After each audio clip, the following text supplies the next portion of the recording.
Hello everyone, welcome to my channel. कैसे हैं आप? आई होप आप सभी अच्छे होंगे। आज के इस वीडियो में हम बात करेंगे बनारस हिंदू विश्वविद्यालय, काशी हिंदू विश्वविद्यालय BHU की। इनकी तरफ से इनवाइट किए गए हैं एप्लीकेशंस फॉर PhD एंड उसी को हम इस वीडियो में डिस्कस करेंगे। मेनली रेट एग्जेम्प्टेड के फॉर्म्स हैं, तो चलिए देखते हैं कि क्या क्या इन्फॉर्मेशन हमें प्रोवाइड की गई है। उसके लिए सबसे पहले आप इनके ऑफिशियल वेबसाइट जो कि है bhuonline.in, इस पर विजिट करेंगे। लिंक डिस्क्रिप्शन में मिल जाएगा। तो यहाँ पे एक हेल्प के लिए आईडी भी है, तो आप इन्हें मेल कर सकते हैं कोई इशू हो तो। स्क्रॉल करने के बाद देखिए फर्स्ट नंबर पे ही है apply for rate exempted and rate agriculture and veterinary and animal sciences. Rate भी है इस सब्जेक्ट में एंड बाकी रेट एग्जेम्प्टेड के लिए फॉर्म है। ओके, सेशन 22-23 है एंड जनवरी टर्म है। इसी वजह से जो क्राइटेरिया है दैट इज, जैसे आपकी क्वालिफाइंग डिग्री है आपके पास पहले बात तो होनी चाहिए, और दूसरा सेशन 2022-2023 या उससे पहले की होनी चाहिए। ठीक है, तो ध्यान रखिएगा इस बात को, बिकॉज जो नोटिफिकेशन आया था उसमें भी स्पेसिफिकली मेंशन किया गया था। नेक्स्ट यहाँ पे इंफॉर्मेशन बुलेटिन का लिंक है, फिर यहाँ लिंक है रेट एग्जेम्प्टेड के लिए एंड देन रेट के लिए, AG एंड वेट के लिए। ओके, आप इस पर क्लिक करेंगे, जिसके लिए भी अप्लाई करना होगा। अगर रेट के लिए करना है तो उस पर करिएगा। उसके बाद यहाँ पे कुछ ऑप्शंस आपको देखने को मिलेंगे। नोटिफिकेशन आप क्लिक पे क्लिक करके देख सकते हैं। इसके बाद यहाँ पे कुछ इंफॉर्मेशन है जो आपको प्रोवाइड करनी होगी, तो वो अरेंज करके रखिएगा। फिर गाइडलाइंस है, फॉर्म फिल करने से पहले क्लिक पे क्लिक करके प्रॉपर डिटेल्स दी हुई हैं कैसे फॉर्म फिल करना है, उसको चेक कर लीजिएगा। देन यहाँ पे रजिस्टर करने का है ऑप्शन। ठीक है, तो यस, अब हम बात करते हैं इन्फॉर्मेशन बुलेटिन की। यस, ये है इन्फॉर्मेशन बुलेटिन। सबसे पहले है क्राइटेरिया में मेन पॉइंट यही है कि आपके पास आपकी जो क्वालिफाइंग डिग्री है वो 2022-23 सेशन या उससे पहले की होनी चाहिए। ठीक है, और ऑफ कोर्स एग्जेम्प्टेड कैटेगरी है तो आपके पास कोई फेलोशिप होनी चाहिए। याद रखिएगा, फेलोशिप। ओके, किसी भी एजेंसी की तरफ से वो हो सकती है। 1 जनवरी 2023 से पहले की होनी चाहिए। इंपॉर्टेंट नोट में लिखा हुआ है कि वो रेट एग्जेम्प्टेड कैटेगरी के कैंडिडेट जिन्होंने रेट 2022 के लिए जुलाई टर्म के लिए अप्लाई किया था, उन्हें फिर से अप्लाई नहीं करना है। नेक्स्ट, जो भी अप्लाई करना चाहते हैं उन्हें पहले बोला गया है कि पहले क्राइटेरिया वगैरह देख लीजिएगा कि आप कंडीशंस को फुलफिल करते हैं। उसके बाद यहाँ सेक्शंस भी लिखा है, section I, J, L। Okay, तो ये सभी चीज़ें देख लीजिएगा। अगर सीट इनटेक किसी डिसिप्लिन में 0 है तो अप्लाई मत करिएगा, उसमें एडमिशन नहीं होंगे। स्टेप 2 है कि आपको ऑनलाइन अप्लाई करना है। एक से ज़्यादा डिसिप्लिन में करना हो तो यस आप कर सकते हैं, बट सेपरेटली होके अलग अलग एप्लीकेशन करना होगा। फिर यहाँ पे कुछ फर्दर स्टेप्स हैं। अगर आप कंफर्म है कि yes you want to apply, सबसे पहले एप्लीकेशन फॉर्म फिल करना होगा, तो रजिस्टर करेंगे, ये डिटेल्स फिल करनी है। फिर कोर्स वगैरह को आप सेलेक्ट करेंगे, फोटोग्राफ अपलोड करेंगे, उसके बाद पेमेंट करेंगे। ठीक है, फिर नोट में पॉइंट वही लिखा है कि अगर फी डेबिट होता है बट ओके नहीं दिखाता स्टेटस, तो उस केस में क्या करना है। तो नोट के कुछ पॉइंट्स हैं, इन सभी चीज़ों को देख लीजिएगा। एंड नेक्स्ट यहाँ पे है application form and fee. Basically fee की बात की गई है, और इससे पहले वाले पैराग्राफ में बस नॉर्मल चीज़ें ही लिखी गई हैं, एक बार देख लीजिएगा आप। एप्लीकेशन फ़ी है 400 SC ST PWD के लिए एंड बाकी सभी कैंडिडेट्स के लिए 800 है। तो OBC हैं आप, EWS हैं आप, या फिर जनरल हैं, तो आप सभी के लिए इट इज़ 800। ओके, इसके बाद है रिजेक्शन के रीजंस, देन उसके बाद इंपॉर्टेंट डेट्स हैं। देखिए एप्लीकेशन फॉर्म्स एक्टिव हो चुके हैं, स्टार्ट हो चुके हैं एंड लास्ट डेट है 5 दिसंबर 2022। फाइन, और बाकी यस, उसके बाद यहाँ पे डॉक्यूमेंट्स हैं तो इनको भी देख लीजिएगा। एंड इसमें जैसे फर्स्ट पॉइंट लिखा है जो मार्कशीट है वो सभी अपलोड करनी होगी, तो इसको चेक कर सकते हैं आप। इसके बाद काउंसलिंग से रिलेटेड यहाँ प्रोसीजर एंड बाकी इन्फॉर्मेशन है। तो अब हम नेक्स्ट इम्पॉर्टेंट पॉइंट को देखते हैं। उससे पहले टेस्ट बी के लिए लिखा हुआ है, तो टेस्ट बी बेसिकली इंटरव्यू को ही यहाँ पे बोला गया है, 30 मार्क्स का जो कि होता है। ठीक है, एंड बाकी फिर फाइनल मेरिट अकॉर्डिंगली बनेगी, तो उसको देख सकते हैं आप। एकेडमिक रिकॉर्ड होता है, टेस्ट बी के मार्क्स होते हैं एंड ये इनका फॉर्मूला सेक्शन C में दिया हुआ है। नाउ यहाँ पे आई थिंक सबसे इम्पॉर्टेंट पॉइंट मुझे लगा कि यही है, मुझे लगता है कि यही है। हमने इसे ऑलरेडी पहले भी डिस्कस किया हुआ है। डायरेक्ट एडमिशन मतलब रेट के बिना, that is rate exempted category जिसके लिए फॉर्म आया है, उसके लिए क्राइटेरिया में देखिए यहाँ पे नेट LS भी लिखा हुआ है। गेट है, नेट LS क्वालिफाइड है, स्लेट क्वालिफाइड है, तो इसमें लिखा है कि you Yes, you know it. If you fulfill these conditions, then you may be considered for admission. तो बेसिकली नेट एलएस है तो भी आप इस कैटेगरी में अप्लाई कर सकते हैं, ऐसा यहाँ पे लिखा हुआ है। ओके, एक बार स्टिल कंफर्म कर लीजिएगा, but I think yes you can apply, right.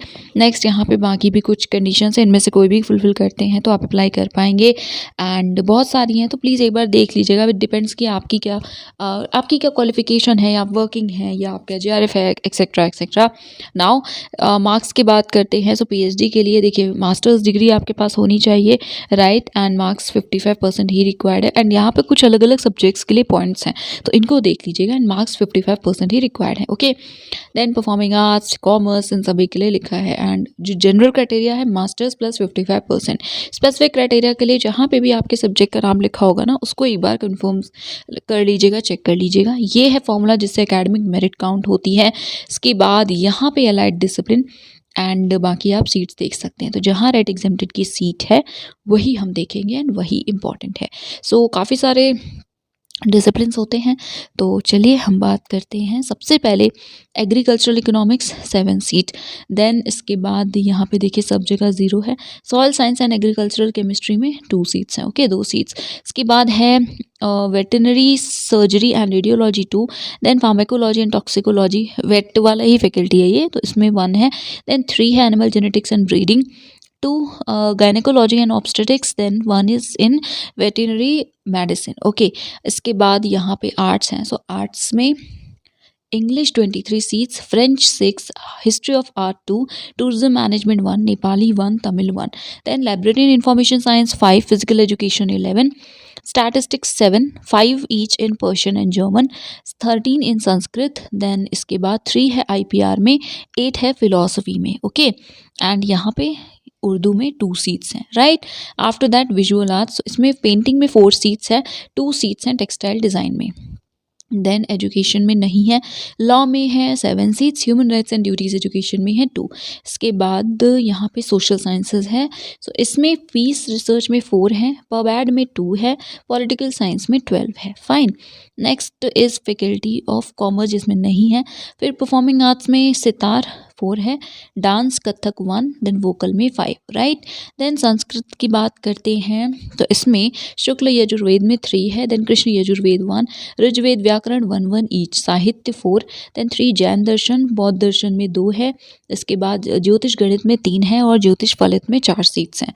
Science में 15 physics, 85 chemistry, geology 19, zoology 27, botany 11, then psychology 4, biotechnology 3, molecular and human genetics 3, 7 biochemistry, then geophysics 11 + 1, 1 for internal, then bioinformatics में 1 seat है। Then environmental sciences में rate exempted की यहाँ पे 3 seats available है। Okay, so यहाँ पे लास्ट में, okay. After that computer science जिसमें 9 सीट्स हैं, then statistics 7, applied microbiology 3, and human and clinical genetics 3, right. Next basically institute of medical sciences है, जिसमें पहले है आयुर्वेद की फैकल्टी, तो इसमें मेडिसिनल केमिस्ट्री 5 है। इसके बाद शल्य तंत्र में 11 है, विकृत विज्ञान 7, 4 प्रसूति तंत्र, देन यहाँ पे 5 है रस शास्त्र में, इसके बाद काया चिकित्सा में है 10, देन क्रिया शरीर में है 3 सीट, फिर स्वास्थ्य वृत्त एवं योगा, ओके, इसमें 1 सीट है। उसके बाद लास्ट यहाँ पे रचना शरीर में नहीं है। और वन मोर थिंग, कुछ गलत प्रोनाउंस कर रही हूँ तो I am really sorry for that. So अगर तंत्र में है 4 सीट्स, देन पंचकर्म में है 8 seats, 8 seat, okay. Then medicine की बात करते हैं, सो इसमें microbiology, wait I am sorry again, I am really sorry. So yes, microbiology में 2 सीट्स हैं। इसके बाद है मॉलिकुलर बायोलॉजी जिसमें 1 है, फिर फिजियोलॉजी 4 है, कम्युनिटी मेडिसिन में 3 है, इसके बाद 1 है रेडियो डायग्नोसिस एंड इमेजिंग में, ठीक है। देन आप देख सकते हैं ज़्यादातर में 0 ही है। Centre of experimental medicine and surgery में एग्जेम्प्टेड की 3 सीट्स हैं। फिर इन्वायरमेंट एंड सस्टेनेबल डेवलपमेंट में इन्वायरमेंटल साइंस एंड टेक्नोलॉजी में 9 सीट्स है, एंड डेंटल साइंस में 2 सीट्स है। तो ये थी सीट्स की information. I try to cover everything, and जो भी थोड़ा सा इशू हुआ है तो उसके लिए आई एम सॉरी।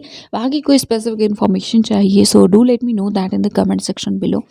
जिस्ट की बात करें तो सबसे पहली बात क्राइटेरिया की है, तो अगर आपका सब्जेक्ट अवेलेबल है, उसमें रेट एग्जेम्प्टेड की सीट्स हैं तो देख लीजिएगा एंड तभी अप्लाई करिएगा, पहली बात। दूसरी बात, आपके पास ऑलरेडी काइंड ऑफ डिग्री होनी चाहिए, या फिर जो सेशन है आपका वो 22-23 में उसका रिजल्ट आया हो, उससे पहले या उस तक। ओके, नेक्स्ट यहाँ पे फ़ीस वगैरह डिस्कस कर ली हमने। बाकी एग्जेम्प्टेड कैटेगरी है तो एलएस भी जैसा मुझे लगता है जो इसमें लिखा है उसके अकॉर्डिंग नेट एलएस है तो भी आप एलिजिबल होंगे। ओके, बाकी फेलोशिप तो आई थिंक क्योंकि सेंट्रल यूनिवर्सिटी है तो यहाँ अवेलेबल होती है एंड सेंटर्स की कोई बात ही नहीं है क्योंकि इंटरव्यू होगा जो कि डायरेक्टली बीएचयू में ही होगा। Okay, so yes, I think that is it for today. ये था आज का वीडियो। चैनल को सब्सक्राइब कर दीजिएगा प्लीज़ एंड वीडियो को लाइक और शेयर कर दीजिएगा। That is it for today. Thank you so much for watching this video.